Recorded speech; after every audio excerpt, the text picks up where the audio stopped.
The Warning from God Part 2. Voice was firm and the warning was clear. Bamidele woke up in a cold sweat. He told Mama Titi about the dream and she urged him to obey the warning. My husband, she said, if God has spoken, you must listen. No amount of money is worth disrespecting God. Bamidele nodded, but deep inside, he was torn. The church needed funds to expand, and Musa had hinted earlier that he wanted to make a large donation. The next day, Musa returned to the church, carrying a heavy bag. He smiled warmly and said, Pastor, God has blessed me and I want to bless your ministry. Please accept this offering as a token of my gratitude. Musa opened the bag to reveal a large sum of money, more than the church had ever received in a single offering. The congregation gasped in awe and many began praising Musa for his generosity. Bamidele hesitated. The warning from his dream echoed in his mind, but the sight of the money was too tempting.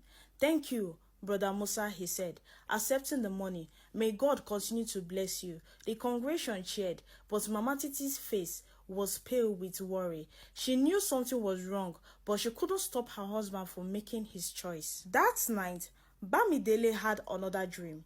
This time, he saw himself barking like a dog, crawling on all fours. While the villagers laughed at him, he woke up trembling, but instead of praying for guidance, he dismissed the dream as mere imagination. God has blessed us, he told himself. This morning we do great things for the church. The next morning, Pastor Bamidele woke up feeling strange. As he tried to pray, he noticed an unusual heaviness in his chest. His voice felt tight, almost as if something was blocking his throat. Ignoring it, he got ready for the day, brushing off the discomfort as sickness. But as he greeted Mama Titi at the breakfast table, a low guttural sound escaped his mouth. Woof! Mama Titi froze. What was that, my dear? She asked, laughing nervously. I don't know, Bamidele replied, forcing a chuckle. But when he tried to speak again, another bark escaped. His heart raced as he placed his hand over his mouth. Was he imagining this? He quickly excused himself and locked himself in the bedroom, staring at his reflection in the mirror. Calm down, Bamidele, he whispered to himself.